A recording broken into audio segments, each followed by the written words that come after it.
ನಮಸ್ತೆ ಮುದ್ದು ವಿದ್ಯಾರ್ಥಿಗಳೇ ಹಾಗೂ ಸ್ನೇಹಿತರೆ, ವೆಲ್ಕಮ್ ಬ್ಯಾಕ್ ಟು ವಿಶ್ವ ಮೈತ್ರಿ ಎಜುಕೇಷನ್ ಚಾನಲ್. ನಿಮಗೆಲ್ಲ ಸ್ವಾಗತ. ಇವತ್ತಿನ ಈ ವಿಡಿಯೋದಲ್ಲಿ ನೀವು ಸಂಧಿಗಳ ಬಗ್ಗೆ ಕಲಿತೀರಾ. ಕನ್ನಡ ಗ್ರಾಮರಿಗೆ ಸಂಬಂಧಪಟ್ಟ ಹಾಗೆ ಸಂಧಿಗಳು ಹೈಸ್ಕೂಲ್ ಗ್ರಾಮರಿಗೆ ನಿಮಗೆ ಖಂಡಿತ ಇರುತ್ತೆ. ಹಾಗೆ not only in the high school exams as well as competitive exams.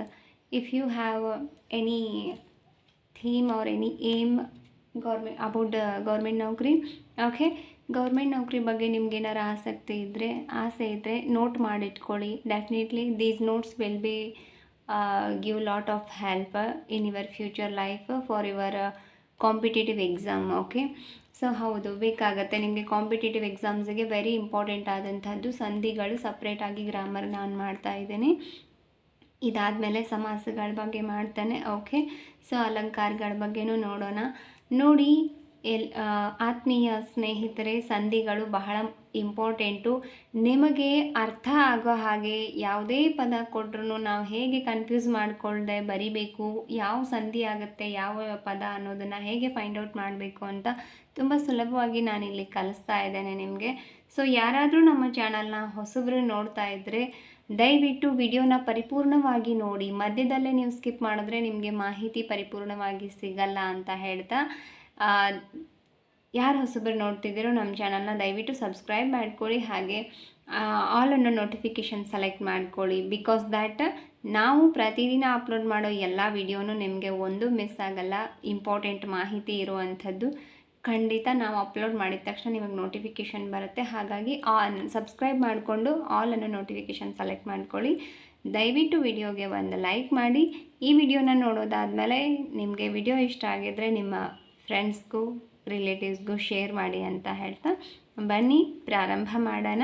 ಸಂಧಿಗಳು. Okay, so ನೋಡಿ, ಸಂಧಿಗಳು ಅಂತಂದರೆ ಎರಡು ಅಕ್ಷರಗಳ ನಡುವೆ ಕ್ರಿಯೆಯನ್ನು ನಾವು ಸಂಧಿ ಅಂತ ಕರಿತೀವಿ. ಎರಡು ಅಕ್ಷರಗಳ ನಡುವಿನ ಒಂದು ಕ್ರಿಯೆ, ಅಲ್ಲೊಂದು ಕ್ರಿಯೆ ನಡೆಯುತ್ತೆ. ಬಿಕಾಸ್ ದ್ಯಾಟ್ ಪದ ವ್ಯಂಜನ ಸ್ವರಗಳು ಸೇರಿ ಒಂದು ಅಕ್ಷರ ಸೃಷ್ಟಿಯಾಗುತ್ತೆ ಅನ್ನೋದಾದರೆ ಅಕ್ಷರಗಳ ಸೇರಿನೇ ಒಂದು ಪದ ಸೃಷ್ಟಿಯಾಗುತ್ತೆ. ಅದು ಆ ಪದ ಹೇಗೆ ಆಗುತ್ತೆ, ಯಾವುದೇ ಅರ್ಥಕ್ಕೆ ಅನುಸಾರವಾಗಿ ತಯಾರಾಗುತ್ತೆ. ಕಾಲ ವಿಳಂಬನೂ ಆಗಲ್ಲ, ತಡನೂ ಆಗಲ್ಲ, ಅದರ ಜೊತೆಗೆ ಅರ್ಥ ಕೂಡ ಕೆಡಲ್ಲ. ಎರಡು ಅಕ್ಷರಗಳನ್ನ ಜೋಡಿಸಿದಾಗ ಅದಕ್ಕೊಂದು ಪರಿಪೂರ್ಣವಾದಂತಹ ಒಂದು ಅರ್ಥ ಬರ್ತದೆ. ಓಕೆ, ಸೊ ಅಂತಹ ಕ್ರಿಯೆಯನ್ನು ನಾವು ಸಂಧಿ ಅಂತ ಕರಿತೀವಿ. ಎರಡು ಅಕ್ಷರಗಳ ನಡುವಿನ ಕ್ರಿಯೆಯನ್ನು ಸಂಧಿ ಎಂದು ಕರೆಯುವರು.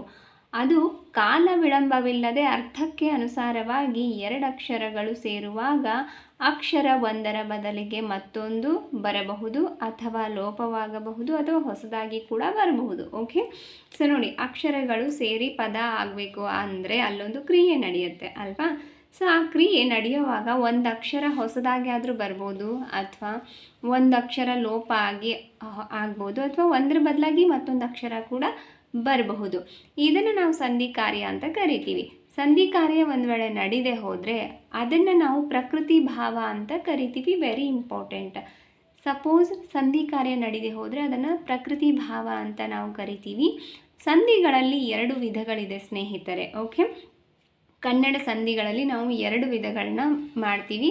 ಅದರಲ್ಲಿ ಒಂದು ಕನ್ನಡ ಸಂಧಿ, ಮತ್ತೊಂದು ಸಂಸ್ಕೃತ ಸಂಧಿ ಅಂತ. ಕನ್ನಡ ಭಾಷೆಯಲ್ಲಿ ಸಂಧಿಗಳನ್ನ ನಾವು ಎರಡು ವಿಭಾಗ ಆಗಿ ಮಾಡ್ತೀವಿ. ಒಂದು ಕನ್ನಡ ಸಂಧಿ, ಇನ್ನೊಂದು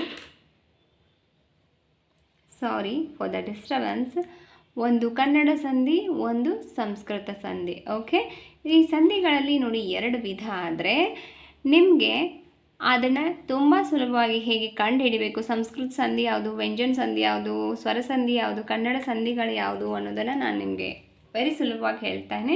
ನೋಡಿ, ನೀವು ಇದನ್ನು ಹೀಗೆ ಚಾರ್ಟ್ ಬರೆದು ಕೂಡ ಇಟ್ಕೋಬಹುದು. ನೋಡಿ, ಸಂಸ್ಕೃತ ಸಂಧಿ ಅಂದರೆ ನೋಡಿ, ಅಲ್ಲಿ ಪೂರ್ವ ಪದ ಮತ್ತು ಉತ್ತರ ಪದ ಎರಡು ಸಂಸ್ಕೃತ ಪದನೇ ಇರುತ್ತೆ.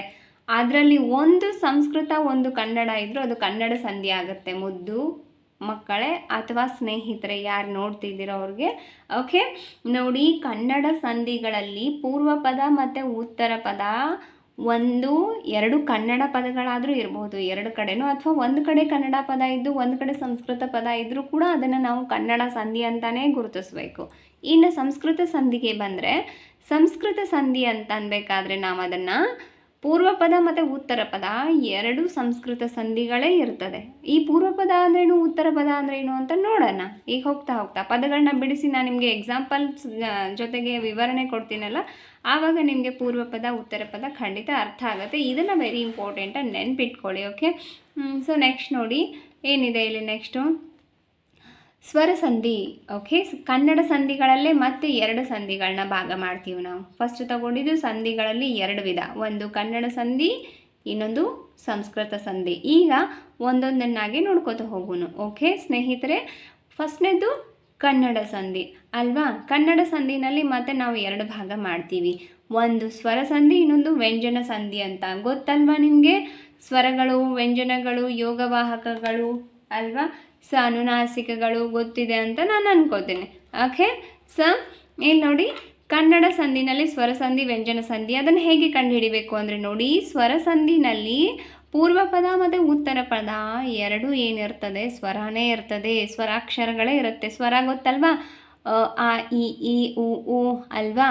ಆ ಸ್ವರಗಳ ಬಗ್ಗೆ ನಿಮಗೆ ಗೊತ್ತಿದೆ ಅಂತ ಅಂದ್ಕೊಳ್ತೀನಿ, ಸ್ವರಗಳು ವ್ಯಂಜನಗಳು ಎಷ್ಟಿದೆ ಅನ್ನೋದನ್ನ ಬಗ್ಗೆ. ಓಕೆ, ಸೊ ಸ್ವರ ಸಂಧಿನಲ್ಲಿ, ಕನ್ನಡ ಸ್ವರ ಸಂಧಿನಲ್ಲಿ ಸ್ವರ ಉತ್ತರ ಪದ ಮತ್ತು ಪೂರ್ವ ಪದ ಎರಡು ಸ್ವರಗಳೇ ಇರುತ್ತೆ. ಇನ್ನು ವ್ಯಂಜನ ಸಂಧಿನಲ್ಲಿ ಒಂದು ಪೂರ್ವ ಅಥವಾ ಉತ್ತರ ಪದದಲ್ಲಿ ವ್ಯಂಜನಾಕ್ಷರಗಳೇ ಬರ್ಬೋದು, ಅಥವಾ ಒಂದು ಕಡೆ ವ್ಯಂಜನ, ಒಂದು ಕಡೆ ಏನಾಗ್ಬೋದು, ಸ್ವರ ಕೂಡ ಬರ್ಬೋದು. ಒಂದು ಕಡೆ ವ್ಯಂಜನ ಅಥವಾ ಒಂದು ಕಡೆ ಸ್ವರ ಬರ್ಬೋದು, ಅಥವಾ ಎರಡು ಕಡೆ ವ್ಯಂಜನಾಕ್ಷರಗಳೇ ಬಂದರೂ ಕೂಡ ಅದು ವ್ಯಂಜನ ಸಂಧಿ ಆಗುತ್ತೆ. ಓಕೆ, ಸ್ವರ ಸಂಧಿ ಅಂದರೆ ಪೂರ್ವ ಪದ ಉತ್ತರ ಪದ ಎರಡು ಕಡೆ ಸ್ವರನೇ ಇರಬೇಕು. ಓಕೆನಾ. ಇನ್ನು ನೋಡಿ, ಈ ಸ್ವರ ಸಂಧಿನಲ್ಲಿ ಮತ್ತೆ ನಾವು ಎರಡು ಭಾಗಗಳನ್ನಾಗಿ ಮಾಡ್ತೀವಿ. ಕನ್ನಡ ಸ್ವರ ಸಂಧಿಗಳು ಎರಡು, ವ್ಯಂಜನ ಸಂಧಿ ಒಂದೇ ಇದೆ. ಕನ್ನಡ ಸಂಧಿಗಳಲ್ಲಿ ಎರಡು ಭಾಗ ಮಾಡ್ತೀವಿ, ಸ್ವರ ಸಂಧಿ, ವ್ಯಂಜನ ಸಂಧಿ ಅಂತ. ವ್ಯಂಜನ ಸಂಧಿ ಹೇಗೆ ಗುರುತಿಸಬೇಕು, ಸ್ವರ ಸಂಧಿ ಹೇಗೆ ಗುರುತಿಸಬೇಕು ಅಂತ ಹೇಳಿದೆ.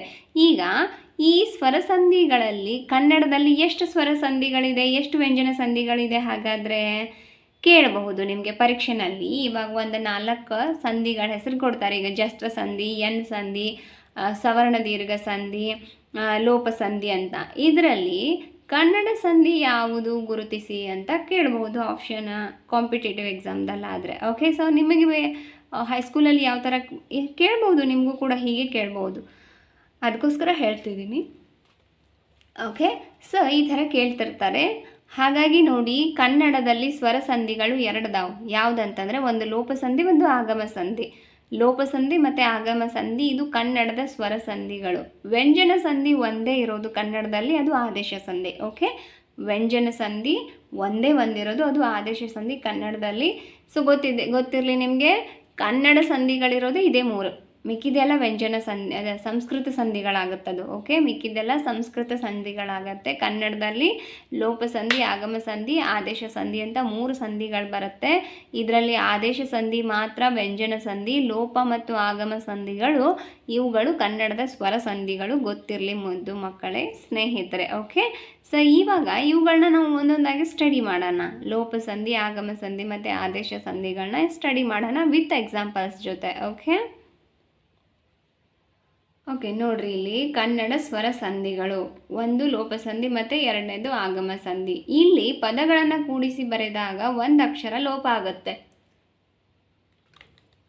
ಇಲ್ಲಿ. ಓಕೆ, ಎಲ್ಲಿ ಲೋಪ ಅಂತಂದರೆ ಕಳೆಯೋದು ಅಂತ ಅರ್ಥ. ಓಕೆ, ಲೋಪ ಅಂದ್ರೇ ಕಳ್ಕೊಳ್ಳೋದು ಅಥವಾ ಕಳೆಯೋದು ಅಂತ ಅರ್ಥ. ಏನು ಕಳೀತತಿ, ಒಂದು ಅಕ್ಷರ ಮಾಯ ಆಗುತ್ತೆ ಕೂಡಿಸಿ ಬರೆಯೋವಾಗ. ಓಕೆ, ಪದಗಳನ್ನ ಬಿಡಿಸಿ ಬರೆಯುವಾಗ, ಕೂಡಿಸಿ ಬರೆಯುವಾಗ ಇದೇ ಕೆಲಸ ಸಂಧಿ ಕಾರ್ಯ ನಡೆಯುವಾಗ ಅಲ್ವಾ. ಸೊ ನೋಡಿ, ಇಲ್ಲಿ ಎಲ್ಲಿ ಲೋಪ ಸಂಧಿನಲ್ಲಿ ಕೂಡಿಸಿ ಬರೆಯುವಾಗ ಪದಗಳನ್ನು ಬಿಡಿಸಿ ಕೊಟ್ಟಿರ್ತಾರೆ ಅಥವಾ ಕೂಡಿಸಿ ಕೊಟ್ಟಿರ್ತಾರೆ. ಹಾಗೆ ನಾವು ಬಿಡಿಸಿ ಬರೆಯೋದು ಅಥವಾ ಕೂಡಿಸಿ ಬರೆಯೋದು ಇರುತ್ತೆ. ಪದಗಳನ್ನು ಕೂಡಿಸಿ ಬರೆಯುವಾಗ ಒಂದು ಅಕ್ಷರ ಲೋಪ ಆಗುತ್ತೆ, ಬಿಡಿಸಿ ಬರೆದಾಗಲ್ಲ. ಬಿಡಿಸಿ ಬರೆದಾಗ ವ್ಯಂಜನಾಕ್ಷರ ಬರ್ಬೋದು, ಸ್ವರ ಬರ್ಬೋದು, ಅಥವಾ ಲೋಪ ಆಗ್ಬೋದು, ಅಥವಾ ಒಂದರ ಬದಲಾಗಿ ಮತ್ತೊಂದು ಬರಬಹುದು. ಬಟ್ ಅದನ್ನು ಕೂಡಿಸಿ ಬರೆದಾಗ ಒಂದು ಅಕ್ಷರ ಲೋಪ ಆಗುತ್ತೆ. ಲೋಪ ಸಂಧಿನಲ್ಲಿ ಪದಗಳನ್ನು ಕೂಡಿಸಿ ಬರೆಯುವಾಗ ಒಂದು ಅಕ್ಷರ ಲೋಪ ಆಗುತ್ತೆ, ಅದನ್ನೇ ನಾವು ಲೋಪ ಸಂಧಿ ಅಂತ ಕರಿತೀವಿ. ಇನ್ನು ಆಗಮ ಸಂಧಿನಲ್ಲಿ ಯ ವ ಅಕ್ಷರ ಹೊಸದಾಗಿ ಬರ್ತದೆ. ಗೊತ್ತಿರಲಿ, ಆಗಮ ಅಂತಂದರೆ ಬರೋದು, ಆಗಮಿಸ್ತಾ ಇದ್ದಾರೆ, ಅತಿಥಿಗಳು ಆಗಮಿಸುತ್ತಿದ್ದಾರೆ ಅಂತ ನಾವು ಈ ಥರ ಎಲ್ಲ ಹೇಳ್ತಿರ್ತೀವಿ ಫಂಕ್ಷನ್ನಲ್ಲಿ ಅಲ್ವಾ. ಆಗಮ ಅಂದ್ರೇನು ಬರುವಂಥದ್ದು, ಹೊಸದಾಗಿ ಅಲ್ಲ. ಆಗಮ ಅಂದರೆ ಬರ್ತಾ ಇರೋದು ಅಂತ ಒಂದು ಅಕ್ಷರ ಅಲ್ಲಿ ಬರ್ತದೆ.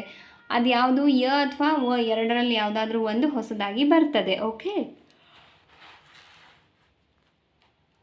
ಇನ್ನು ನೋಡಿ ಕನ್ನಡ ವ್ಯಂಜನ ಸಂಧಿಗಳು ಒಂದೇ ಒಂದಿರೋದು, ಅದು ಆದೇಶ ಸಂಧಿ. ನಿಮಗೆ ನಾನು ಈಗಾಗಲೇ ಹೇಳೀನಿ, ಕನ್ನಡ ವ್ಯಂಜನ ಸಂಧಿಗಳಲ್ಲಿ ಆದೇಶ ಸಂಧಿ ಒಂದೇ ವ್ಯಂಜನ ಸಂಧಿ ಇರೋದು. ಇಲ್ಲಿ ನೋಡ್ರಿ, ಇಲ್ಲಿ ಕ ಚ ಟ ತ ಪಗಳಿಗೆ ಗ ಜ ಡ ದ ಬಗಳು ಆದೇಶವಾಗಿ ಬರ್ತವೆ. ದ್ಯಾಟ್ ಮೀನ್ಸ್ ಇವೇನದಾವಲ್ಲ ಇಲ್ಲಿ ನಿಮಗೆ ಖ ಖ ಗಗನ್ಯ ಚ ಚ ಜಜನ್ಯ ಟಟ ಡಡ್ಡನ ತತ ದದ್ದನ ಗೊತ್ತಾಯಿದೆ ಅಂತ ಅಂದ್ಕೊಳ್ತೀನಿ ಅಲ್ವಾ. ಸೊ ಇವು ಒಂದರ ಬದಲಾಗಿ ಒಂದು ಕ್ರಮವಾಗೇ ಇದೆ. Don't have any confuses. Okay, ಧ್ಯಾನ್ ಸೆ ಸುನೋ everybody. Okay, please what I am saying now in this video. Okay, so ನೋಡಿ, ಇಲ್ಲಿ ಕ ಚ ಟ ತ ಪಗಳಿಗೆ ಬದಲಾಗಿ ಇವುಗಳು ಬರಲ್ಲ. ಕೂಡಿಸಿ ಬರೆಯುವಾಗ ಗ ಜ ಡ ದ ಬಗಳು ಬರ್ತಾವೆ. ಇವುಗಳಿದ್ದ ಜಾಗದಲ್ಲಿ ಇವುಗಳು ಬರ್ತಾವೆ ಕೂಡಿಸಿ ಬರೆಯುವಾಗ ಪದವನ್ನು. ಓಕೆ, ಸೊ ನೋಡ್ರಿ, ಇದಷ್ಟೇ ಬರ್ತದೆ. ಹಾಗಾದರೆ ಆದೇಶದಲ್ಲಿ ಕ ಚ ಟ ತ ಬಗಳಿಗೆ ಗ ಜ ಡ ದ ಬ ಅಷ್ಟೇ ಬರ್ತತೇನಾ? ಇಲ್ಲ ರೀ. ಮತ್ತೇನು ಬರ್ತೈತೆ ರೀ? ಹಂಗಂದ್ರೆ ಕೆಲವೊಂದು ಸಲ, ಯಾವಾಗಲಾದರೂ ಒಂದೊಂದು ಸಲ ಪ ಬ ಮ ಅಕ್ಷರದ ಬದಲಿಗೆ ವ ಅಕ್ಷರ ಕೂಡ ಬರಬಹುದು. ಅಥವಾ ಕೆಲವೊಂದು ಸಲ ಸದ ಬದಲಿಗೆ ಚ ವ ಜ ಆದೇಶವಾಗಿಯೂ ಕೂಡ ಬರಬಹುದು. ಮತ್ತು ಬರ್ತದೆ ಡೆಫಿನೆಟ್ಲಿ. ನಿಮಗೆ ಇದಕ್ಕೂ ಸಂಬಂಧಪಟ್ಟಾಗೆ ನಾನು ಉದಾಹರಣೆಗಳನ್ನ ತೋರಿಸ್ತೇನೆ ಇವಾಗ. ಓಕೆನಾ ಸರ್? ಯಾಕಂದರೆ ನಿಮಗೆ ಎಕ್ಸಾಮ್ದಲ್ಲಿ ಯಾವುದೇ ಥರ ಕನ್ಫ್ಯೂಸ್ ಆಗಬಾರ್ದು. ಗ್ರಾಮರಿಗೆ ಸಂಬಂಧಪಟ್ಟ ಹಾಗೆ ಒಂದು ಅಂಕನೂ ಮಿಸ್ ಆಗಬಾರ್ದು. So that purpose I am telling to you here clearly. Okay, so ನೋಡಿ, ಕೆಲವೊಂದು ಸಲ ಪ ಬ ಮ ಅಕ್ಷರದ ಈ 3 ಅಕ್ಷರದ ಬದಲಾಗಿ ವ ಬರೋ ಸಾಧ್ಯತೆ ಇರುತ್ತೆ ಪದಗಳನ್ನು ಕೂಡಿಸಿ ಬರೆಯುವಾಗ. ಇನ್ನು ಕೆಲವೊಂದು ಸಲ ಏನಾಗುತ್ತೆ, ಸದ ಬದಲಿಗೆ ಸ ಇರೋ ಜಾಗದಲ್ಲಿ ಚ ವ ಜ ಅಕ್ಷರ ಕೂಡ ಆದೇಶವಾಗಿ ಬರುತ್ತೆ ಪದಗಳನ್ನು ಕೂಡಿಸಿ ಬರೆಯುವಾಗ. ಓಕೆ, ಸೊ ನೋಡಿ, ಇನ್ನು ಒಂದೊಂದಾಗಿ ಇವುಗಳನ್ನ ನಾವು ನೋಡ್ಕೊತ ಹೋಗೋಣ ಈಗ. ನೋಡ್ರಿ, ಈಗ ನೆಕ್ಸ್ಟ್ ಲೋಪಸಂಧಿ. ಫಸ್ಟ್ ಒನ್ ಲೋಪಸಂಧಿ. ಕನ್ನಡದ ಸ್ವರ ಸಂಧಿಗಳಲ್ಲಿ ಒಂದನೇದಿದ್ದು ಲೋಪಸಂಧಿ. ಓಕೆ, ಸೊ ನೋಡ್ರಿ, ಇಲ್ಲಿ ಏನೈತಿ ಹಂಗಂದ್ರೆ ನೋಡ್ರಿ, ಲೋಪಸಂಧಿ ಎಕ್ಸಾಂಪಲ್ಸ್ ನೋಡೋಣ. ನೀವೀಗ ನೋಡಿದ್ರಿ ಲೋಪಸಂಧಿ ಅಂದರೆ ಏನಂತ ನೋಡಿದ್ರಿ. ಏನು ಲೋಪಸಂಧಿ ಅಂದರೆ ಇಲ್ಲಿ ಪದಗಳನ್ನು ಕೂಡಿಸಿ ಬರೆಯುವಾಗ ಏನಾಕೈತಿ, ಒಂದಕ್ಷರ ಲೋಪ ಆಕೈತಿ. ಓಕೆ, ಇಲ್ಲಿ ಕೂಡಿಸಿ ಬರ್ದಿವಿಲ್ಲ, ಇಲ್ಲಿ ನೋಡ್ರಿ, ಬಂದ ಪ್ಲಸ್ ಆಗ ಬಂದಾಗ ಕೂಡಿಸಿ ಬರೆದ್ವಿ. ಹುಡುಗ ಪ್ಲಸ್ ಆಟ ಹುಡುಗಾಟ ಕೂಡಿಸಿ ಬರ್ದೀವಿ. ಅಲ್ಲಿ ಪ್ಲಸ್ ಈಗ ಅಲ್ಲೀಗ ಕೂಡಿಸಿ ಬರ್ದೇವಿ. ಹಣದ ಪ್ಲಸ್ ಆಸೆ ಹಣದಾಸೆ ಕೂಡಿಸಿ ಬರ್ದೇವಿ. ಸೊ ಈ ಥರ ಕೂಡಿಸಿ ಬರೆಯುವಾಗ, ಬಿಡಿಸಿ ಕೊಟ್ಟ ಪದಗಳನ್ನು ಕೂಡಿಸಿ ಬರೆಯುವಾಗ ಒಂದು ಅಕ್ಷರ ಇಲ್ಲಿ ಲೋಪ ಆಗುತ್ತೆ. ಇದನ್ನೇ ನಾವು ಲೋಪಸಂಧಿ ಅಂತ ಕರಿತೀವಿ. ಮತ್ತು ಇನ್ನೊಂದು ಮುಖ್ಯವಾಗಿ ನೋಡ್ರಿ, ಕನ್ನಡ ಸಂಧಿಗಳಲ್ಲಿ ನೋಡಿ, ಇಲ್ಲಿ ಬಂದ ಪ್ಲಸ್ ಆಗ ಬಂದಾಗ, ಹುಡುಗ ಪ್ಲಸ್ ಆಗ ಹುಡುಗಾಟ. ಇಲ್ಲಿ ಅಲ್ಲಿ ಪ್ಲಸ್ ಈಗ ಅಲ್ಲೀಗ. ನೋಡಿ, ಇಲ್ಲಿ ಎಲ್ಲ ಕಡೆ ಏನೈತಿ ಅಂದರೆ ಸ್ವರಾಣ ಇದೆ. ಪೂರ್ವ ಪದ ಉತ್ತರ ಪದ ಎರಡರಲ್ಲೂ ಸ್ವರಾಣೇ ಇದೆ ಅಲ್ವಾ. ಹಾಗಾಗಿ ಇದು ಸ್ವರ ಸಂಧಿ ಆಗುತ್ತೆ, ವ್ಯಂಜನ ಸಂಧಿ ಆಗಲ್ಲ. ನೀವು ಬೇಕಂದರೆ ಬಿಡಿಸಿ ನಾನಿಲ್ಲಿ ಒಂದು ನಿಮಿಷ ತೋರಿಸ್ತೇನೆ ನಿಮಗೆ ಹೆಂಗೆ ಬರ್ತದೆ ಅಂತ. ಸೊ ಹಿಯರ್ ನೋಡಿ, ಇಲ್ಲಿ ಬಂದ ದ, ಇಲ್ಲಿ ಅ ಕಾಣಿಸ್ತಿದೆಯಾ ನಿಮಗೆ? ಅ ಕೂಡೈತಿ ದ ಒಳಗೆ. ಇಲ್ಲಿ ಆ ಅನ್ನೋ ಸ್ವರಾನೇ ಇದೆ, ಹೌದಾ? ಇಲ್ಲಿ ಹುಡುಗ ಗ ಅ ಅಲ್ವಾ, ಅ ಇದೆ ಸ್ವರ. ಇಲ್ಲಿ ಆ ಸ್ವರಾಣ ಇದೆ, ಗೊತ್ತಾಗ್ತಿದೆ ನಿಮಗೆ, ಕಾಣಿಸ್ತದೆ. ಇನ್ನು ಅಲ್ಲಿ ಪ್ಲಸ್ ಈಗ ಅಲ್ಲೀಗ, ಅಲ್ಲಿ ಈ ಕೂಡಿದೆ ಇದ್ರ ಜೊತೆ ಅಲ್ವಾ. ಈ ಸ್ವರ ಮತ್ತು ಈ ಸ್ವರ ಎರಡೂ ಇದೆ. ಪೂರ್ವ ಪದ ಉತ್ತರ ಪದ ಎರಡರಲ್ಲೂ ಸ್ವರಾಣ ಇದೆ. ಹಣದ ಪ್ಲಸ್ ಆಸೆ ಹಣದ ದ ಅ ಬಂತು ಅಲ್ವಾ. ಹಣದ ಪ್ಲಸ್ ಆಸೆ ಹಣದ ಆಸೆ. ಊರು ಪ್ಲಸ್ ಊರು ಊರೂನೇ ಬರ್ತದೆ. ಮತ್ತು ಊ ಪ್ಲಸ್ ಊ. ಹಾಂ, ಮತ್ತು ಇಲ್ಲಿ ಊರು ಪ್ಲಸ್ ಅನ್ನು ಊನೇ ಬರ್ತದೆ. ಇಲ್ಲಿ ಅ ಅನ್ನೋ ಸ್ವರ ಇದೆ ಅಲ್ವಾ. ಏನದ ರೂಲ್ಸ್ ನೀವು ಆಗಲೇ ನೋಡಿದ್ರಿ. ಲೋಪಸಂಧಿ ಅಂದರೆ ಏನ್ರಿ ಫ್ರೆಂಡ್ಸ? ಲೋಪಸಂಧಿ ಅಂತಂದರೆ ಏನು? ಸ್ವರಗಳೇ. ಲೋಪಸಂಧಿ ಮತ್ತು ಆದೇಶ ಸಂಧಿ ಇದೆರಡು ಕನ್ನಡದ ಸ್ವರ ಸಂಧಿಗಳು. ನೋಡ್ರಿ, ಎರಡು ಕಡೆ ಸ್ವರ ಅದಾವ, ಹೌದಿಲ್ಲ? ಈಗ ಇಲ್ಲಿ ಕೂಡಿಸಿ ಬರೆದಾಗ ಒಂದು ಅಕ್ಷರ ಲೋಪ ಆಕೈತಿ ನೋಡ್ರಿ. ಬಂದ ಪ್ಲಸ್ ಆಗ ಆ ಅನ್ನೋ ಸ್ವರ ಇಲ್ಲೇನು ಪೂರ್ವ ಪದದ ಸ್ವರಗಳದಾವಲ್ಲ ಆ ಸ್ವರಗಳ ಇಲ್ಲಿ ಲೋಪ ಅದು ನೋಡ್ರಿ. ಬಂದ ಪ್ಲಸ್ ಆಗ ಬಂದಾಗ ದ ಐತಿ ಇಲ್ಲೇ, ಆದ್ರೆ ಆ ಇಲ್ಲ ಇಲ್ಲೇ. ಹೌದಾ? ಬ ಐತಿ, ದ ಐತಿ, ಗ ಐತಿ, ಆ ಇಲ್ಲ. ಕೂಡಿಸಿ ಬರ್ದಾಗ ಆ ಲೋಪ ಆತದಿಲ್ರಿ, ಇದು ಲೋಪ ಸಂಧಿ ಆಕೈತಿ. ಮತ್ತು ಎರಡು ಕಡೆ ಸ್ವರಾನ ಐತ್ರಿ, ಸರಿಯಾಗಿ ನೋಡ್ರಿ, ಕನ್ಫ್ಯೂಸ್ ಮಾಡ್ಕೋಬ್ಯಾಡ್ರಿ. ಆಮೇಲೆ ಹುಡುಗ ಪ್ಲಸ್ ಆಟ ಹುಡುಗಾಟ, ಹೂಡು ಗನು ಐತಿ ಟನು ಐತಿ, ಆದ್ರೆ ಆ ಇಲ್ಲ ಇಲ್ಲಿ, ಆ ಲೋಪ ಆಗೈತಿ ಇಲ್ಲೇ. ಇಲ್ಲೇ ಈ ಲೋಪ ಆಗೈತಿ ದೊಡ್ಡ ಈ, ಇಲ್ಲೇ ಆ ಲೋಪ ಆಗೈತಿ ಅಲ್ವಾ. ಇಲ್ಲೇನಾಗೈತ್ರಿ ಊ ಲೋಪ ಆಗೈತಿ, ಹೌದಿಲ್ರಿ. ಆಮೇಲೆ ಇಲ್ಲೇ ಅ ಲೋಪ ಆಗೈತಿ, ಇಲ್ಲೇ ಅ ಅನ್ನೋ ಅಕ್ಷರ ಈ ಅಕ್ಷರ ಲೋಪ ಆಗೈತಿಲ್ರಿ. ಹಾಂ, ಇದಕ್ಕೆ ನಾವು ಲೋಪಸಂಧಿ ಅಂತೀವಿ. ನೆನಪಿರ್ಲಿರಿ, ಲೋಪಸಂಧಿ ಕನ್ನಡದ ಸ್ವರ ಸಂಧಿ ಇದು. ಇಲ್ಲಿ ಪೂರ್ವ ಪದ ಉತ್ತರ ಪದ ಎರಡೂ ಸ್ವರಾಕ್ಷರಗಳೇ ಇರ್ತದೆ. ಕೂಡಿಸಿ ಬರೆಯುವಾಗ ಒಂದು ಅಕ್ಷರ ಲೋಪ ಆಗ್ತದೆ. ನಾವು ಇದನ್ನು ಈ ಥರ ನೆನಪಿಟ್ಕೊಂಡು ಇದು ಯಾವ ಸಂಧಿ ಅನ್ನೋದನ್ನು, ಕೊಟ್ಟಿರೋ ಪದ ಯಾವ ಸಂಧಿ ಆಕೈತಿ ಅನ್ನೋದನ್ನು ನಾವು ಫೈಂಡ್ ಔಟ್ ಮಾಡಬೇಕಾಕೈತಿ. ಇಲ್ಲಿ ಇನ್ನೊಂದು ನೋಡ್ರಿ, ಹಣದ ಪ್ಲಸ್ ಆಸೆ. ಇಲ್ಲಿ ಪೂರ್ವ ಪದ ಮತ್ತು ಉತ್ತರ ಪದ ಎರಡೂ ಪದಗಳು ಕನ್ನಡ ಪದಾನೇ ಆಗಿದೆ. ಹಾಗಾಗಿ ಇದನ್ನು ನಾವು ಕನ್ನಡ ಸಂಧಿ ಅಂತ ಹೇಳ್ತೀವಿ. ಕೆಲವೊಬ್ರು ಸವರ್ಣ ದೀರ್ಘ ಸಂಧಿ ಅಂತ ಹೇಳ್ತಾರೆ ಹಣದಾಸೆ. ಹಂಗಾಗೋದಿಲ್ರಿ ಇದು. ಯಾಕೆ ಹೇಳ್ರಿ ಸವರ್ಣ ದೀರ್ಘ ಸಂಧಿ ಯಾಕೆ ಆಗೋದಿಲ್ಲ ಅಂತಂದ್ರೆ, ಇಲ್ಲಿ ಪೂರ್ವ ಪದ ಮತ್ತು ಉತ್ತರ ಪದ ಎರಡೂ ಪದಗಳು ಕನ್ನಡ ಪದಗಳೇ ಇದೆ. ಹಣದ ಅನ್ನುವಂಥದ್ದು, ಹಣ ಅನ್ನುವಂಥದ್ದು, ಆಸೆ ಅನ್ನುವಂಥದ್ದು ಇದೆರಡು ಕನ್ನಡ ಪದಗಳೇ, ಸಂಸ್ಕೃತ ಪದಗಳ ಅಲ್ಲ. ಹಾಗಾಗಿ ಇದು ಸವರ್ಣ ದೀರ್ಘ ಸಂಧಿ ಆಗೋದಿಲ್ರಿ. ಓಕೆ, ಸೊ ನೋಡ್ರಿ, ಹೇಳಿದ್ದೀನಿ, ಅರ್ಥ ಮಾಡ್ಕೊಳ್ರಿ, ಭಾಳ ಕನ್ಫ್ಯೂಸ್ ಮಾಡ್ಕೋಬೇಡ್ರಿ.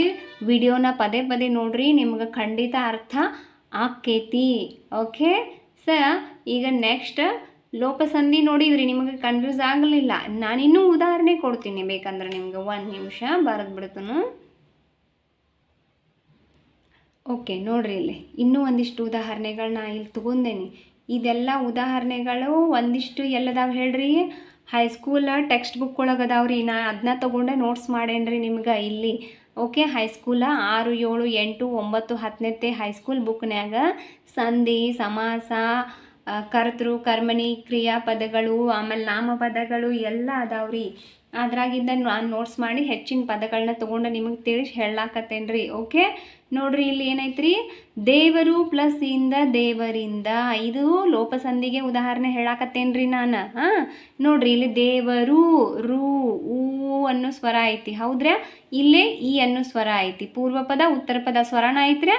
ಇಲ್ಲಿ ನೋಡ್ರಿ, ದೇವರಿಂದ ದೇವ ಆಮೇಲೆ ರೀನು ಐತಿ, ರು ಐತಿಲ್ಲ ಇಲ್ಲೇ, ಮತ್ತು ದನು ಐತಿ. ಆದರೆ ಇಲ್ಲೇ ಏನು ಲೋಪ ಆಗೈತ್ರಿ, ಇಲ್ಲೇ ಐತ್ಲ ಈ ಅನ್ನೋ ಅಕ್ಷರ ಇಲ್ಲಿ ಲೋಪ ಆಗೈತಿ. ಕೂಡಿಸಿ ಬರೆದ್ರೆ ಅಲ್ಲ, ಇಲ್ಲಿಲ್ಲ, ದೇವರಿಂದ ಇಲ್ಲೇ ಈ ಅನ್ನೋ ಅಕ್ಷರ ಲೋಪ ಆಗೈತಿ. ಹಾಗಾಗಿ ಇದು ಲೋಪ ಸಂಧಿ ಆಕೈತಿ. ಇದ ಬೇರೆ ಪ್ಲಸ್ ಒಬ್ಬನು ಬೇರೊಬ್ಬನು ಕೂಡಿಸಿ ಬರೆದಾಗ ನೋಡ್ರಿ, ಬೇರೆ ಏ ಅನ್ನುವಂಥ ಸ್ವರ ಐತಿ ಇಲ್ಲೇ, ಹೌದ್ರೆ. ಇಲ್ಲೇ ವ ಅನ್ನುವಂಥ ಸ್ವರ ಐತಿ. ಕೂಡಿಸಿ ಬರೆದಾಗ ಏನಾಕೈತಿ ನೋಡ್ರಿ, ವ ಅನ್ನುವಂತಹ ಸ್ವರ ಇಲ್ಲೇ ಲೋಪ ಆಗೈತಿ, ಬೇರೊಬ್ಬನು, ಹೌದಿಲ್ರಿ. ಮತ್ತು ಇವು ಅಷ್ಟು ನೋಡ್ರಿ ಕನ್ನಡ ಪದಗಳೇ ಅದಾವೆ. ಪೂರ್ವ ಪದ ಉತ್ತರ ಪದ ಎರಡು ಕನ್ನಡ ಪದಗಳೇ ಅದಾವು. ಮತ್ತು ಎರಡು ಪೂರ್ವ ಪದ ಉತ್ತರ ಪದದಲ್ಲಿ ಸ್ವರಾನೇ ಇದೆ, ಸ್ವರಾಣ ಐತಿ, ಹೌದಾ. ಕಾಣಕತ್ತತ್ರ ನಿಮ್ಗೆ. ಮುಳ್ಳು ಪ್ಲಸ್ ಅನ್ನು ಮುಳ್ಳನ್ನು ನೋಡಿ, ಮುಳ್ಳು ಊ ಬರ್ತದ್ರಿ, ಇಲ್ಲಿ ಸ್ವರಾಕ್ಷರ ಊ ಬರ್ತದ. ಇಲ್ಲಿ ಅ ಐತಿ, ಅ ಲೋಪ ಆಗೈತಿ. ಮುಳ್ಳನ್ನು ಕೂಡಿಸಿ ಬರೆದಾಗ ಅ ಅನ್ನುವಂಥ ಅಕ್ಷರ ಲೋಪ ಆಗೈತ್ರಿ. ಇಲ್ಲೇ ವಸರುತ್ತ ಪ್ಲಸ್ ಇದ್ದ ವಸರುತ್ತಿದ್ದ ಅನ್ನುವಂತಹದ್ದು ಕೂಡಿಸಿ ಬರೆದಾಗ ಇಲ್ಲೇ ಈ ಲೋಪ ಆಗೈತಿ, ವಸರುತ್ತ. ಇಲ್ಲೇ ಅ ಅನ್ನೋ ಸ್ವರ ಐತ್ರಿ ತದ ಜೊತೆ, ಹೌದ್ರಾ. ಇಲ್ಲಿ ಕೂಡಿಸಿ ಬರೆದಾಗ ಈ ಲೋಪ ಆಕೈತಿ. ಇನ್ನು ಹುಡುಗರು ಪ್ಲಸ್ ಎಲ್ಲರೂ, ಹುಡುಗರೆಲ್ಲರೂ ನೋಡ್ರಿ, ಇಲ್ಲಿರುವಂತಹ ಯ ಅನ್ನೋ ಅಕ್ಷರ ಇಲ್ಲಿ ಲೋಪ ಆಗೈತ್ರಿ. ಕೂಡಿಸಿ ಬರೆದಾಗ ಲೋಪ ಆಗೈತಿ, ಹೌದ್ರಾ. ಕಾಣಿಸಾತೈತ್ರಿ ನಿಮ್ಗೆ, ವಿಡಿಯೋ ಕ್ಲಿಯರ್ ಕಾಣಕತ್ತೈತಿ ಅನ್ಕೋತೀನಿ ನಾನು. ಕಾಣಕತ್ತೈತ್ರ. ಇಲ್ಲೇ ಹುಡುಗರು ರೂ ಒಳಗೆ ಊ ಅನ್ನೋ ಸ್ವರ ಐತಿ. ಇದ್ರೊಳಗನ ಎರಡು ಸ್ವರಾಕ್ಷರ ಅದಾವು, ಎರಡು ಕನ್ನಡ ಪದಗಳದಾವು ಕೂಡಿಸಿ ಬರೆದಾಗ ಇಲ್ಲೊಂದು ಸ್ವರ ಲೋಪ ಆಗ್ತೈತಿ. ಮತ್ತು ಇಲ್ಲಿ ನೋಡ್ರಿ ನೆಕ್ಸ್ಟ್ ಶಬ್ದ ಉದಾಹರಣೆ ಏನೈತಿ, ಮೇಲೆ ಪ್ಲಸ್ ಏರು ಮೇಲೇರು. ಇಲ್ಲಿ ಯ ಅನ್ನುವಂತಹ ಸ್ವರ ಕೂಡಿಸಿ ಬರೆದಾಗ ಲೋಪ ಆಗೈತಿ ನೋಡ್ರಿ ಇಲ್ಲಿ. ಹೌದ್ರಾ, ಈ ಪದದೊಳಗೆ ಯ ಅನ್ನುವಂತಹ ಪದ ಲೋಪ ಆಗೈತಿ ಕೂಡಿಸಿ ಬರೆದಾಗ ಮೇಲೆ. ಇಲ್ಲಿ ಏನೈತಿ ಸ್ವರ, ಹೌದ್ರೆ ಎ ಲೇ ಜೋಡಿ ಕೂಡಿಸ್ಕೊಂಡತಿ ಎ ಸ್ವರ. ಹೌದ್ರೆ ಇನ್ನು ನೋಡ್ರಿ ಮುಂದೆ ಬಲ್ಲೆನು ಪ್ಲಸ್ ಎಂದನು, ಬಲ್ಲೆನೆಂದನು. ನೋಡ್ರಿ ಇಲ್ಲಿ ಯ ಅನ್ನುವಂಥದ್ದು ಲೋಪ ಆಗೈತ್ರಿ. ಹೌದ್ರೆ ಇನ್ನು ಮನೆ ಪ್ಲಸ್ ಅಲ್ಲಿ ಮನೆಯಲ್ಲಿ ಅನ್ನುವಂತಹ ಸ್ವರ ಕೂಡಿಸಿ ಬರ್ದಾಗ ಲೋಪ ಆಗೈತ್ರಿ. ಮನೆ ಏ ಮನೆ ಅಲ್ವಾ, ಮನೆ ಏ ಬರ್ತದ. ಬಲ್ಲೆನು ನು ಊ, ಬಲ್ಲೆನು ಊ ಅನ್ನೋ ಸ್ವರ ಬರ್ತದ್ರಿ ಇಲ್ಲೇ. ಹೌದ್ರೆ ಪೂರ್ವ ಪದ ಉತ್ತರ ಪದ ಸ್ವರಾಕ್ಷರಗಳು ಅದಾವು, ಅದ್ರ ಜೊತೆಗೆ ಕನ್ನಡ ಪದಗಳೇ ಅದಾವು. ಹಾಗಾಗಿ ಇದು ಕನ್ನಡದ ಸ್ವರ ಸಂಧಿ, ಯಾವುದು ಲೋಪ ಸಂಧಿ ಇದು. ಓಕೆ, ಇಷ್ಟು ಉದಾಹರಣೆ ನೀವು ಇನ್ನೂ ಹೆಚ್ಚು ಬರ್ತಾವ್ರಿ. ಸಾವಿರ ಲಕ್ಷಾಂತರ ಪದಗಳು ಬರ್ಬೋದ್ರಿ. ಹುಡುಕಬೇಕು, ನೀವು ಬರಿಬೇಕ್ರಿ. ಹೆಚ್ಚು ನೀವು ನೋಡ್ರಿ, ಪ್ರಾಕ್ಟೀಸ್ ಮಾಡಿರಿ. ಪುಸ್ತಕ ತಗೊಂಡು, ಕನ್ನಡ ಪುಸ್ತಕ ತಗೊಂಡು ಖಂಡಿತ ನಿಮ್ಗೆ ಅರ್ಥ ಆಕೈತ್ರಿ ಅಂತ ಹೇಳ್ತಾ ಮುಂದೆ ನೋಡೋಣ್ರಿ. ಆಗಮ ಸಂಧಿ, ಕನ್ನಡ ಸ್ವರ ಸಂಧಿಗಳಲ್ಲಿ ಇನ್ನೊಂದು ಯಾವುದು ಆಗಮ ಸಂಧಿ. ಉದಾಹರಣೆ ನೋಡ್ರಿ ಏನೈತ್ರಿ ಇಲ್ಲಿ ಉದಾಹರಣೆ, ಕೈ ಪ್ಲಸ್ ಅನ್ನು ಕೈಯನ್ನು. ಇಲ್ಲಿ ನೋಡ್ರಿ ಯ ಅನ್ನುವಂಥದ್ದು ಆಗಮ ಸಂಧಿ ಅಂದರೆ ಏನಂತ ನಾನು ನಿಮಗೆ ಹೇಳೀನಿ. ಈಗ ಆಗಲೇ ಹೇಳೀನಿ. ಯ ವ ಅಕ್ಷರ ಹೊಸದಾಗಿ ಬರೋದನ್ನು ನಾವು ಆಗಮ ಸಂಧಿ ಅಂತ ಕರಿತೀವಿ. ಹೊಸದಾಗಿ ಬರ್ತೈತಿ, ಹೌದಿಲ್ಲ. ಇಲ್ಲಿ ನೋಡ್ರಿ ಕೈ ಪ್ಲಸ್ ಅನ್ನು ಕೈ, ಕೈ ಈ ಅನ್ನೋ ಸ್ವರ ಐತಿ, ಇಲ್ಲೇ ಐತಿ. ಹೌದ್ರಾ, ಪೂರ್ವ ಪದ ಉತ್ತರ ಪದ ಎರಡರಾಗೂ ಸ್ವರ ಐತಿ. ಅದ್ರ ಜೊತೆಗೆ ಇಲ್ಲೇನೈತ್ರಿ, ಆ ಸ್ವರ ಒಂದು ಅಕ್ಷರ ಲೋಪ ಇದು ಆಗಿ ಇಲ್ಲಿ ಯ ಜೊತೆಗೆ ಐತಿ. ಹೌದ್ರೆ ಆದರೆ ಇಲ್ಲಿ ಯ ಅನ್ನೋ ಅಕ್ಷರ ಬಂದೈತಿ. ರೂಲ್ಸ್ ಅದ ಇತ್ತಲ್ರಿ. ಆಗಮ ಸಂಧಿ ಅಂದರೆ ವ ಅಥವಾ ಯ ಅಕ್ಷರಗಳು ಆದೇಶವಾಗಿ ಬರ್ತಾವೆ. ಆಗಮವಾಗಿ ಬರ್ತಾವೆ, ಆದೇಶ ಅಲ್ಲ, ಆಗಮವಾಗಿ ಬರ್ತಾವ್ರಿ. ಬಂದತ್ರ್ಯ ನೋಡ್ರಿ, ಗುರು ಪ್ಲಸ್ ಅನ್ನು ಗುರು, ಉ ಅನ್ನೋದು ಸ್ವರ ಐತಿ, ಇದ್ರ ಜೋಡಿ ರು ಜೋಡಿ ಇಲ್ಲಿ ಸ್ವರ ಐತಿ. ಇಲ್ಲಿ ಕೂಡಿಸಿ ಬರೆದಾಗ ವ ಅಕ್ಷರ ಬಂದೈತಿ, ಅನು ಐತಿ. ಗುರುವನ್ನು ವ ಜೋಡೆ ಸೇರ್ಕೊಂಡೈತಿ, ಬಟ್ ವ ಅಕ್ಷರ ಇದು ಬಂದೈತಿ, ಆಗಮಾಗಿ ಬಂದೈತಿ. ಚಳಿ ಪ್ಲಸ್ ಇಂದ ಚಳಿಯಿಂದ ಯ ಅಕ್ಷರ ಬಂದೈತಿ. ಆಮೇಲೆ ಇಲ್ಲೇ ಪುಸ್ತಕ ಪ್ಲಸ್ ಅನ್ನು ಪುಸ್ತಕವನ್ನು ವ ಬಂದತಿಲ್ರಿ. ಇಲ್ಲೇ ಹೊಲ ಪ್ಲಸ್ ಅನ್ನು ಹೊಲವನ್ನು ವ ಬಂದೈತಿ. ಹೊಳೆ ಪ್ಲಸ್ ಅಲ್ಲಿ ಹೊಳೆಯಲ್ಲಿ ಯ ಬಂದೈತಿ. ಗಡಿಬಿಡಿ ಪ್ಲಸ್ ಇಂದ ಗಡಿಬಿಡಿಯಿಂದ. ಆರಂಭ ಪ್ಲಸ್ ಆಗು ಆರಂಭವಾಗು. ನೋಡ್ರಿ, ಪೂರ್ವ ಪದ ಉತ್ತರ ಪದ ಎರಡರಲ್ಲೂ ಏನೈತಿ ಸ್ವರಗಳದಾವು. ನೋಡ್ರಿ, ನೀವು ಬೇಕಾದ್ರೆ ಚಳಿ ಈ ಐತಿ ಇಲ್ಲಿ, ಹೌದಾ. ಇಲ್ಲಿ ಪುಸ್ತಕ ಕ ಜೊತೆ ಐತಿ. ಹೊಲ ಲ ಐತಿ, ಲ ಜೊತೆ. ಹೊಳೆ ಳೆ ಎ ಐತ್ರಿ. ಆಮೇಲೆ ಇಲ್ಲಿ ಗಡಿಬಿಡಿ ಬಿಡಿ ಈ ಐತ್ರಿ ಸ್ವರ. ಆರಂಭ ಬ ಐತಿ ಸ್ವರ. ಹೌದ್ರೆ ಪೂರ್ವ ಪದ ಉತ್ತರ ಪದ ಸ್ವರಗಳೇ ಅದಾವು, ಹೌದ್ರಿ. ಮತ್ತು ಪೂರ್ವ ಪದ ಉತ್ತರ ಪದ ಕನ್ನಡ ಪದಗಳೇ ಅದಾವ್ರಿ, ಸಂಸ್ಕೃತ ಇಲ್ರಿ, ಹೌದ್ರಾ. ಮತ್ತು ನೋಡ್ರಿ, ಇಲ್ಲಿ ಕೂಡಿಸಿ ಬರೆದಾಗ ವ ಅಥವಾ ಯ ಅಕ್ಷರಗಳ ಆಗಮವಾಗಿ ಬಂದಾವ್ರಿ. ಇದನ್ನು ನಾವು ಆಗಮ ಸಂಧಿ ಅಂತೀವಿ. ಇದ್ರಾಗ ಇಷ್ಟಕ್ಕೆ ಮುಗಿಲಿಲ್ರಿ, ಇನ್ನೊಂದು ಇಂಪಾರ್ಟೆಂಟ್ ಐತಿ. ಏನಂದ್ರೆ ನೋಡ್ರಿ, ಇಲ್ಲಿ ಒಂದು ಮುಖ್ಯವಾದ ಅಂಶ ನಾವು ಗಮನಿಸ್ಬೇಕಾಕೈತಿ. ಇದು ಭಾಳ ಇಂಪಾರ್ಟೆಂಟ್ರ, ವೆರಿ ಇಂಪಾರ್ಟೆಂಟ್ರ. ನೋಡ್ರಿ, ಏನು ಗಮನಿಸ್ಬೇಕಾದದ್ದು ನಾವು ಅಂತಂದ್ರೆ ಇಲ್ಲಿ ಒಂದು ಅಂಶ, ಉತ್ತರ ಪದದಲ್ಲಿ ವಿಭಕ್ತಿ ಪ್ರತ್ಯಯ ಬರುತ್ತಿರ್ತದೆ. ಹಾಗೂ ವಕಾರವು ಆದೇಶವಾಗಿಯೂ ಬರಬಹುದು, ಆಗಮವಾಗಿಯೂ ಬರಬಹುದು. ಇಂತಹ ಸಂದರ್ಭದಲ್ಲಿ ಪದವನ್ನು ಬಿಡಿಸಿ ಬರೆಯುವಾಗ ಪೂರ್ವ ಮತ್ತು ಉತ್ತರ ಪದಗಳಲ್ಲಿ ಸ್ವರ ಇರಬೇಕು. ಗೊತ್ತಿರಲಿ ನಿಮ್ಗೆ, ಭಾಳ ಇಂಪಾರ್ಟೆಂಟ ಇದು. ಇನ್ನೊಂದು ಸಲ ಹೇಳಾಕತ್ತೀನಿ, ಓದ್ಕೊತ ಕೇಳ್ರಿ. ಆಗಮ ಸಂಧಿ ಒಳಗೆ ವ ಅಕ್ಷರ ಆಗಮವಾಗಿ ಬರ್ಬೋದು, ಆದೇಶವಾಗಿಯೂ ಬರ್ಬೋದು. ಹಾಗಾದರೆ ಆದೇಶ ಸಂಧಿ ಯಾವುದು, ಆಗಮ ಸಂಧಿ ಯಾವುದು ಅಂತ ಹೆಂಗೆ ಕಂಡುಹಿಡಿಬೇಕು ಅಂತಂದ್ರೆ ನೋಡ್ರಿ, ಇಲ್ಲೇ ಉತ್ತರ ಪದದಲ್ಲಿ ವಿಭಕ್ತಿ ಪ್ರತ್ಯಯ ಬರ್ತದೆ. ನಿಮ್ಗೆ ಒಂದು ಮುಖ್ಯವಾಗಿ ಇದನ್ನೊಂದು ನೆನಪಿಟ್ಕೋರಿ, ಉತ್ತರ ಪದದಲ್ಲಿ ವಿಭಕ್ತಿ ಪ್ರತ್ಯಯ ಇರಬೇಕು. ಆಯ್ತಿಲ್ರಿ. ವಿಭಕ್ತಿ ಪ್ರತ್ಯಯಗಳು ನಿಮಗೆ ಗೊತ್ತದಾವ ಅನ್ಕೋತೇನ್ರ. ಪ್ರಥಮ ಉ, ದ್ವಿತೀಯ ಅನ್ನು, ತೃತೀಯ ಇಂದ, ಗೆ ಕೆ ಅಕ್ಕೆ ಇವೆಲ್ಲ ಬರ್ತಾವೆ, ಹೌದಲ್ರಿ. ಆ ವಿಭಕ್ತಿ ಪ್ರತ್ಯಯಗಳು ಪೂರ್ವ ಪದದಲ್ಲಿ ಇರಬೇಕ್ರಿ. ಅದಾವ ಇಂದ ಅದಾವಿಲ್ರಿ ಪೂರ್ವ ಪದದಲ್ಲಿ. ಕೈ ಈ ಗುರು ಪೂರ್ವ ಪದದಲ್ಲಿ ಐತ್ರೆ ಇಂದ ಐತಿ, ಅನ್ನು ಐತಿ, ಇಂದ ಐತಿ ಪೂರ್ವ ಪದದಲ್ಲಿ, ಹೌದಿಲ್ಲ? ನು ಐತಿ, ಇಂದ, ಇವೆಲ್ಲ ವಿಭಕ್ತಿ ಪ್ರತ್ಯಯಗಳು ಬರಬೇಕು. ಆಗಮ ಸಂಧಿ ಆಗಬೇಕಾದ್ರೆ ಪೂರ್ವ ಪದದಲ್ಲಿ ವಿಭಕ್ತಿ ಪ್ರತ್ಯಯ ಇರಬೇಕು ಒಂದು. ಆಮೇಲೆ ನಿಮ್ಗೆ ಗೊತ್ತಿರಲಿ, ಯಕಾರದಲ್ಲಿ ನಿಮಗೇನು ಕನ್ಫ್ಯೂಸ್ ಆಗೋದಿಲ್ಲ ರೀ. ಯ ಬಂದರೆ ಯಕಾರ ಏನೈತಲ್ಲ ಇಲ್ಲಿ ಕೈಯನ್ನು, ಮತ್ತು ಇಲ್ಲಿ ಹೊಳೆಯಲ್ಲಿ ಗಡಿಬಿಡಿಯಿಂದ, ಸೊ ಈ ಥರ ಚಳಿಯಿಂದ ಯಕಾರದಲ್ಲಿ ನಿಮಗೆ ಕನ್ಫ್ಯೂಸ್ ಬೇಡ. ಯಕಾರ ಆಗಮವಾಗಿ ಬಂತು ಅಂದರೆ ನೀವು ಕೂಡಿಸಿ ಬರೆದಾಗ ನೋಡ್ರಿ, ಪೂರ್ವ ಪದ, ಉತ್ತರ ಪದ, ಕನ್ನಡ ಪದಗಳಿರಬೇಕು, ಸ್ವರಗಳಿರಬೇಕು, ಜೊತೆಗೆ ವ್ಯಂಜನ ವಿಭಕ್ತಿ ಪ್ರತ್ಯಯಗಳಿರಬೇಕು ಉತ್ತರ ಪದದಲ್ಲಿ. ಹಂಗೆ ಅಷ್ಟಿದ್ರೆ ಸಾಕು. ಯಕಾರ ಬಂತು ಅಂದರೆ ನಿಮ್ಗೇನು ಡೌಟ್ ಇಲ್ಲ, ಅದು ಖಂಡಿತ ಏನಿರ್ತೈತಿ ಆಗಮ ಸಂಧಿನೇ ಇರ್ತೈತಿ, ಕನ್ಫ್ಯೂಸ್ ಮಾಡ್ಕೋಬೇಡ್ರಿ. ಆದ್ರೆ ವಕಾರ ಅಷ್ಟೇ, ಯಕಾರ ಆಗಮ ಆಗಿನೇ ಬರ್ತದೆ, ಆದೇಶವಾಗಿ ಎಲ್ಲೂ ಬರಂಗಿಲ್ಲ, ಅದು ಕನ್ಫ್ಯೂಸ್ ಬೇಡ. ಬಟ್ ವಕಾರ ಏನೈತಿ ಆಗಮವಾಗಿನೂ ಬರ್ತದೆ, ಆದೇಶವಾಗಿ ಬರ್ತೈತಿ.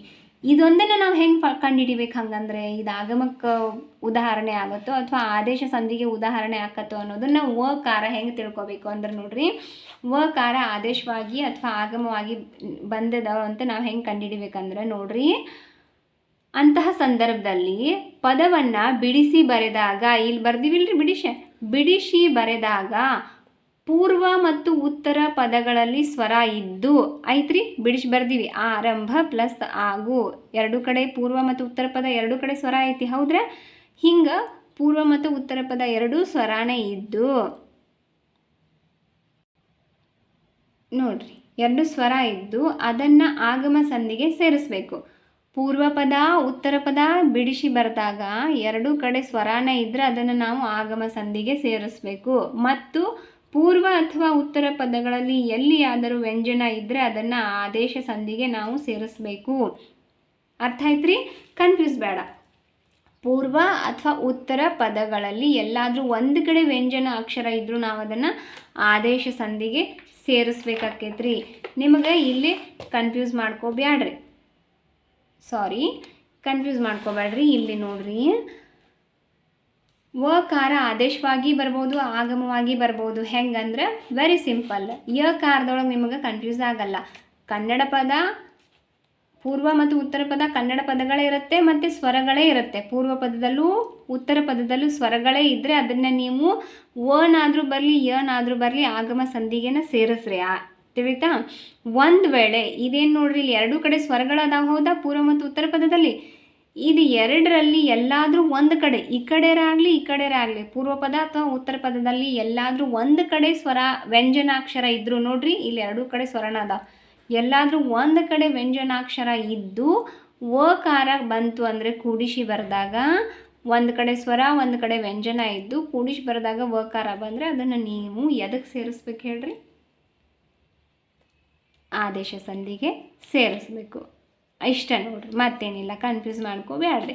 ಆಯಿತಾ? ವಿಡಿಯೋ ಪದೇ ಪದೇ ನೋಡ್ರಿ, ಅರ್ಥ ಆಕೈತಿ.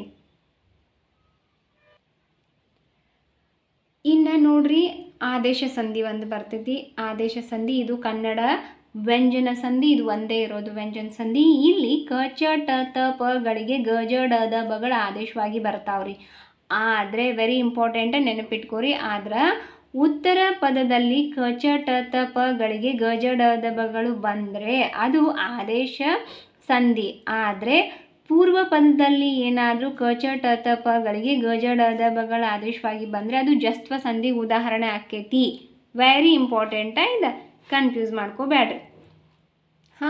ಬ್ಯಾಡ, ಯಾಕೆ ಕನ್ಫ್ಯೂಸು ಬ್ಯಾಡ. ಸರಿಯಾಗಿ ಒಂದು ಬಿಟ್ಟು 2 ಸಲ ವಿಡಿಯೋ ನೋಡ್ರಿ, ಖಂಡಿತ ನಿಮ್ಗೆ ಅರ್ಥ ಆಕೈತಿ. ಒಂದು ಬಿಟ್ಟು 2 ಸಲ ಅಲ್ಲ, 4 ಸಲ 10 ಸಲ, ಯಾಕಂದರೆ ಇದು ಗ್ರಾಮರ್ ಐತಿ. ನೀವು ಇಷ್ಟು ಈಸಿ ಐತಿ ಅಂತ ಅನಿಸ್ತೈತಿ ಕೇಳುವಾಗ, ಓದುವಾಗ, ಬರೆಯುವಾಗ.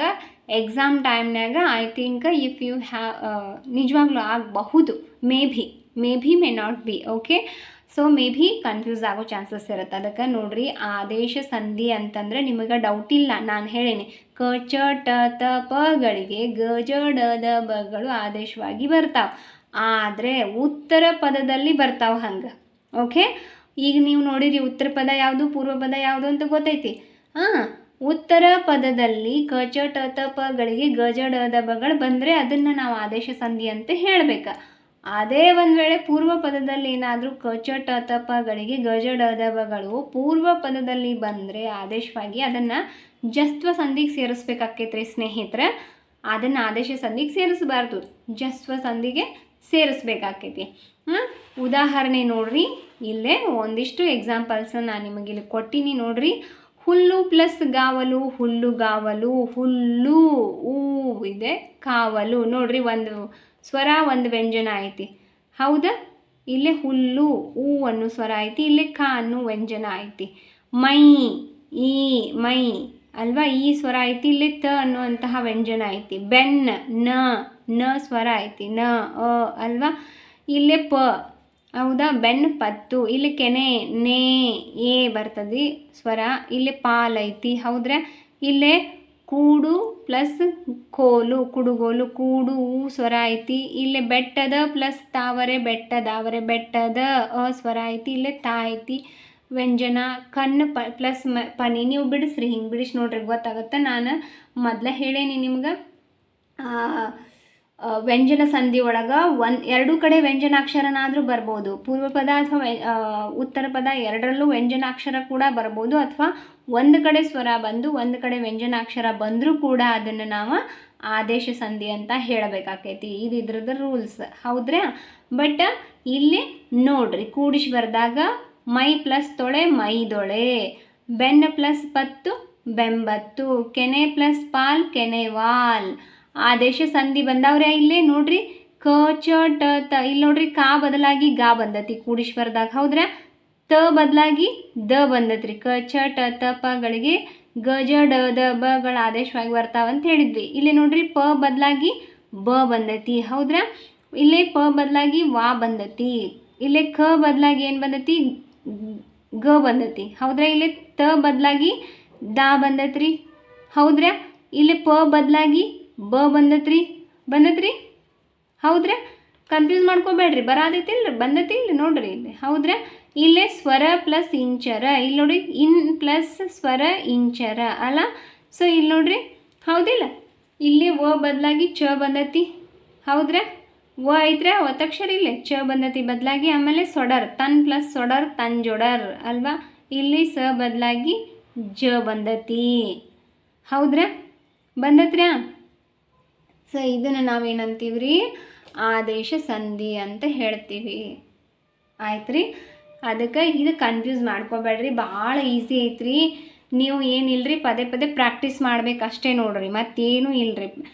ಇಂಗ್ಲೀಷ್ನಾಗ ಒಂದು ಮಾತು ಹೇಳ್ತಾರೆ, ಪ್ರಾಕ್ಟೀಸ್ ಮೇಕ್ಸ್ ಮ್ಯಾನ್ ಪರ್ಫೆಕ್ಟ್ ಅಂತ ಹೇಳಿ. ದ್ಯಾಟ್ ಮೀನ್ಸ್ ಯಾವುದೇ ಆಗಲಿ, ಈಗ ನೋಡ್ರಿ, ಒಬ್ಬ ಸೈನಿಕನಿಗೆ ಟ್ರೈನಿಂಗ್ ಅವ್ನು ಒಂದು ಸಲ ಕೊಟ್ಟು ಬಿಡಲ್ಲ, ಅವ್ನು ರಿಟೈರ್ಡ್ ಆಗೋವರೆಗೂ ಅವ್ನಿಗೆ ಟ್ರೈನಿಂಗ್ ಕೊಡ್ತಿರ್ತಾರೆ, ಕೆಲಸ ಯಾವತ್ತೂ ಮರಿಬಾರ್ದು ಅಂತ. ಪರ್ಫೆಕ್ಟ್ ಯಾವತ್ತೇ ಅವ್ನಿಗೆ ಕೆಲಸ ಕೈಯಾಗ ಗನ್ ಕೊಟ್ಟರೆ ಕರೆಕ್ಟಾಗಿ ಶೂಟ್ ಮಾಡೋಕ್ಕೆ ಗೊತ್ತಿರಬೇಕು ಅವನಿಗೆ. ಹಾಗಾಗಿ ಕಂಟಿನ್ಯೂಸ್ಲಿ ಟ್ರೈನಿಂಗ್ ಇರ್ತದೆ ಅಲ್ವಾ? ಒಬ್ಬ ರೈತ ಕೂಡ ಮಾಡ್ತಾನೆ, ಪ್ರತಿಯೊಬ್ಬರು, ಒಂದು ಪೇಂಟರ್ ಕೂಡ ಪದೇ ಪದೇ ಪೇಂಟ್ ಮಾಡ್ತಾ ಇರ್ತಾನೆ. ಸೊ ದ್ಯಾಟ್ ಎಷ್ಟು ನೀವು ಪ್ರಯತ್ನ ಪಡ್ತೀರೋ ಅಷ್ಟು ನಿಮಗೆ ಒಳ್ಳೆಯದು. ಸದಾ ಕಾಲ ಓದ್ತಾ ಇರಬೇಕು. ಸ್ಟಡಿ, ಓದೋದಾಗಲಿ ಬರೆಯೋದಾಗಲಿ ನೀವೇನು ಕಳ್ಕೊಳ್ಳಲ್ಲ, ಇನ್ನು ಜ್ಞಾನ ಹೆಚ್ಚಾಗ್ತದೆ. ಹೆಚ್ಚು ನೋಡೋದ್ರಿಂದ ಕೇಳೋದ್ರಿಂದ. ಈ ವಿಡಿಯೋನ ಪದೇ ಪದೇ ನೋಡ್ರಿ, ನಿಮಗೆ ಅರ್ಥ ಆಗ್ತೈತಿ. ಇಲ್ಲಿಗೆ ಕನ್ನಡ ಸಂಧಿಗಳಲ್ಲಿ ನಿಮಗೆ ಕನ್ನಡ ಸಂಧಿಗಳು, 2 ಸ್ವರ ಸಂಧಿ, 1 ವ್ಯಂಜನ ಸಂಧಿಗಳ ಬಗ್ಗೆ ಕ್ಲಿಯರ್ ಆಗಿ ನಾ ಹೇಳೀನಿ. ಹೆಚ್ಚು ಉದಾಹರಣೆ ಕೊಟ್ಟೆ. ಇನ್ನಷ್ಟು ಉದಾಹರಣೆಗಳನ್ನ ನೀವು ಮಾಡಿ ಪ್ರಾಕ್ಟೀಸ್ ಮಾಡ್ಕೋರಿ. ವಿಡಿಯೋ ಭಾಳ ದೊಡ್ಡ ಆಗ್ತೈತಿ, ಎಲ್ಲ ಸಂಧಿಗಳನ್ನ ಒಟ್ಟಿಗೆ ಹೇಳೋದತ್ತಂದ್ರೆ. ಅದಕ್ಕೆ ಇದನ್ನು ಇಲ್ಲಿಗೆ ಮುಗಿಸ್ಲಿಕ್ಕತ್ತನ್ರಿ. ಇನ್ನು ಸಂಸ್ಕೃತ ಸಂಧಿಗಳು ಬರ್ತಾವೆ, ಅದರೊಳಗೆ ಸಂಸ್ಕೃತ ಸಂಧಿಗಳು ಒಳಗೆ ಸ್ವರ ಸಂಧಿ ವ್ಯಂಜನ ಸಂಧಿಗಳಂತ ಭಾಗ ಮಾಡ್ತೀವಿ ನಾವು, ಮತ್ತು 2 ಭಾಗ. ಅದರಲ್ಲಿ ಸ್ವರ ಸಂಧಿಗಳೊಳಗೆ ಮತ್ತು ಸವರ್ಣ ದೀರ್ಘ ಸಂಧಿ ಬರ್ತದೆ, ಬೇರೆ ಬೇರೆ ಸಂಧಿಗಳು ಬರ್ತಾವೆ. ಎನ್ ಸಂಧಿ, ಜಸ್ತ್ವ ಸಂಧಿ, ಅನುನಾಸಿಕ ಸಂಧಿ, ಬೇರೆ ಬೇರೆ ಬರ್ತಾವ್ರಿ. ಇವನ್ನೆಲ್ಲ ಮತ್ತು ಮುಂದಿನ ಕ್ಲಾಸ್ನಾಗ ನಾ ಮಾಡ್ತೀನಿ. ಸಂಸ್ಕೃತ ಸಂಧಿಗಳದ್ದು ಸಪ್ರೇಟ್ ವಿಡಿಯೋ ಮಾಡ್ತೀನಿ ರೀ. ಇಲ್ಲಿವರೆಗೂ ವಿಡಿಯೋ ನೋಡಿದ್ದಕ್ಕೆ ಭಾಳ ಧನ್ಯವಾದ ರೀ, ನಿಮ್ಗೆ ಭಾಳ ಥ್ಯಾಂಕ್ಸ್ ರೀ. ಈ ವಿಡಿಯೋ ನಿಮಗೆ ಇಷ್ಟ ಆಗೈತಿ ಅಂತ ನಾನು ಅನ್ಕೋತೀನಿ. ಇಷ್ಟ ಆಗಿದ್ದರೆ ಇದನ್ನು ಲೈಕ್ ಮಾಡಿರಿ, ನಿಮ್ಮ ಫ್ರೆಂಡ್ಸಿಗೆ ಶೇರ್ ಮಾಡಿರಿ ಅಂತ ಹೇಳ್ತಾ ನೋಡ್ತಾ ಇರಿ ನಮ್ಮ ಚಾನಲ್ನ. ನಾವು 1 to 10th ಎಲ್ಲ ಕ್ಲಾಸ್ಗಳ್ದ ಕನ್ನಡ, ಇಂಗ್ಲೀಷ್ ಮತ್ತು ಸಮಾಜ ಮತ್ತು 6ನೇವರೆಗೂ ಗಣಿತ ಕೂಡ ನಾವು ಮಾಡ್ತಾ ಇದ್ದೀವಿ ರೀ. ಪ್ರಶ್ನೋತ್ತರಗಳ ಜೊತೆಗೆ 5ನೇವರೆಗೂ ಪರಿಸರ ಅಧ್ಯಯನಕ್ಕೆ ಸಂಬಂಧಪಟ್ಟ ಹಾಗೂ ನಾವು ನೋಟ್ಸ್ ಮಾಡ್ತಾ ಇದ್ದೀವಿ ರೀ. ಪಾಠದ ಪ್ರಶ್ನೋತ್ತರ ಪರಿಸರ ಪಾಠಗಳನ್ನು ಹೇಳಾಕತ್ತೀವಿ. ನಮ್ಮ ಚಾನಲ್ನ ಸಬ್ಸ್ಕ್ರೈಬ್ ಮಾಡಿಕೊಳ್ರಿ, ಆಲ್ ಅನ್ನೋ ನೋಟಿಫಿಕೇಷನ್ ಸೆಲೆಕ್ಟ್ ಮಾಡ್ಕೊಳ್ರಿ. ಅಂದರೆ ದಿನ ನಾವು ಅಪ್ಲೋಡ್ ಮಾಡೋ ವಿಡಿಯೋ ನಿಮಗೆ ಬಂದು ತಲುಪ್ತಾವು, ಒಂದು ವಿಡಿಯೋನು ಮಿಸ್ ಆಗಂಗಿಲ್ಲ. ನಿಮಗೆ ಉಪಯುಕ್ತ ಮಾಹಿತಿ ಮಿಸ್ ಆಗೋದಿಲ್ಲರಿ, ತಲುಪ್ತೈತಿ ಅಂತ ಹೇಳ್ತಾ ದಯವಿಟ್ಟು ವಿಡಿಯೋಗೆ ಲೈಕ್ ಮಾಡಿರಿ. ಈ ವಿಡಿಯೋ ನಿಮ್ಮ ಫ್ರೆಂಡ್ಸ್ ರಿಲೇಟಿವ್ಸ್ಗೂ ಶೇರ್ ಮಾಡಿರಿ. ನೋಡಿದ್ದಕ್ಕೆ ಧನ್ಯವಾದಗಳು, ಥ್ಯಾಂಕ್ ಯು. ಮುಂದಿನ ವಿಡಿಯೋದಾಗ ಮತ್ತೆ ಸಿಗುಣ್ರಿ.